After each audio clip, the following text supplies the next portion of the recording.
வணக்கம் ஃப்ரெண்ட்ஸ், உங்கள் எல்லாரையும் நான் பிருந்தாஸ் கிச்சனுக்கு அன்போடு வரவேற்கிறேன். இப்போ நம்ம வாழைக்காய் இருக்குது. இதை வச்சு நம்ம பொடி பண்ணலாம். அதாவது வந்து இட்லி தோசைக்கு சாத்திர உடப்பு செய்கிற மாதிரி மிளகாயெல்லாம் போட்டு பண்ணலாம். அதுக்கு முன்னாடி நீங்கள் என்ன ஃபஸ்ட் டைம் பார்க்குறீங்கன்னாக்கா என் சேனலை சப்ஸ்கிரைப் பண்ணி வச்சுங்க. அதோட பெல் ஐக்கனையும் கிளிக் பண்ணி வச்சுங்க. வாங்க வீடியோக்குள்ளே போகலாம். இப்போ நான் இதை வந்து நான் தோலை சீவிட்டு மெல்லிசாக ஸ்லைஸாக கட் பண்ணி எடுத்துன்னு வரேன். இந்த மாதிரி சிப்ஸுக்கு சீவுற மாதிரி சீவி வச்சுக்கலாம் மெல்லிசா. இதை தண்ணியில் போட்டுப்போம், இல்லைன்னா கருத்து போயிடும். இதை நம்ம தண்ணியில் போட்டு வச்சுக்கலாம். இப்போ ஒன்றா வறுக்கலாம். அதுக்கு வேண்டிய சாமான்லாம் வறுக்கலாம்.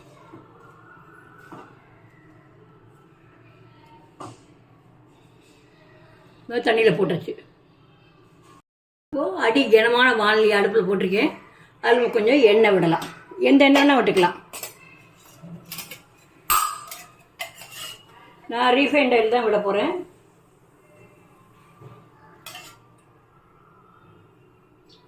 ஒரு 2 ஸ்பூன் விட்டுருங்க.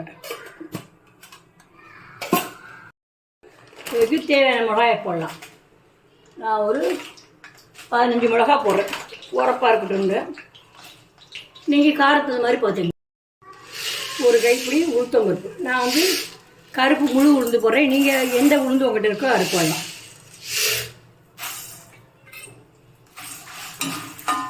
இல்லை பாதி உடச்சி உளுந்து போடலாம், இல்லை வெள்ளை உளுந்தும் போட்டுக்கலாம். உங்கள் இஷ்டம் அது.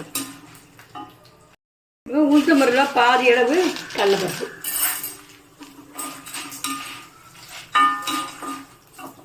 அடுப்பு வேணால் சிம்மில் வச்சுக்கோங்க.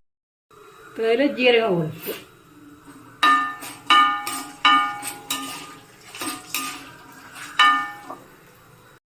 இது மிளகு ஒரு 1/2 ஸ்பூன்.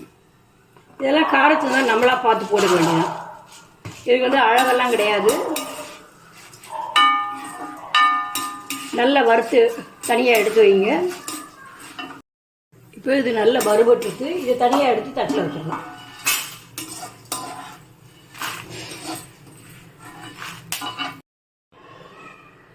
இப்போ இதில் இன்னும் 1 ஸ்பூன் எண்ணெய் விட்டுக்கலாம்.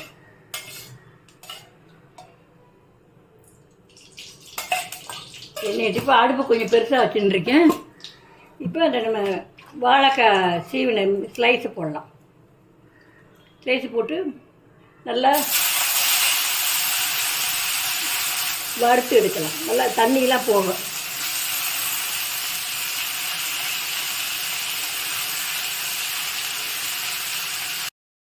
இப்போ இதில் 1/2 ஸ்பூன் மஞ்சள் பொடி போடலாம்.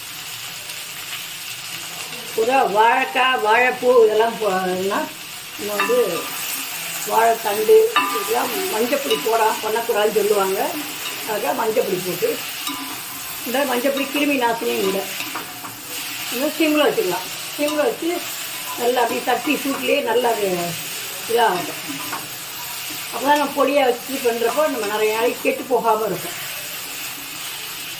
ஏன்னா நம்ம இன்னும் கொஞ்சம் எண்ணெய் விட்டுக்கலாம். அது இன்னும் 1 ஸ்பூன் எண்ணெய் வரும்.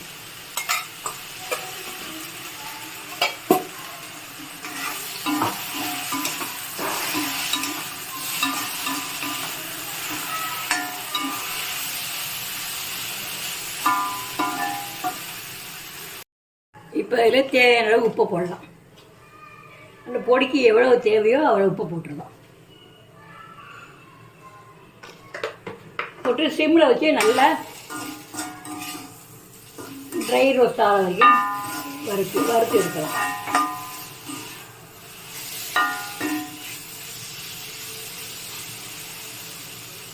இந்த மாதிரி பரட்டி விட்டிங்கன்னா அந்த சட்டி கனமான சட்டினால அந்த சூட்டுக்கு நல்லா ட்ரை ரோஸ்ட் ஆகும். இப்போ அதில் கொஞ்சம் பெருங்காயத்தூள் போடுவோம். ஒரு 1/4 ஸ்பூன்.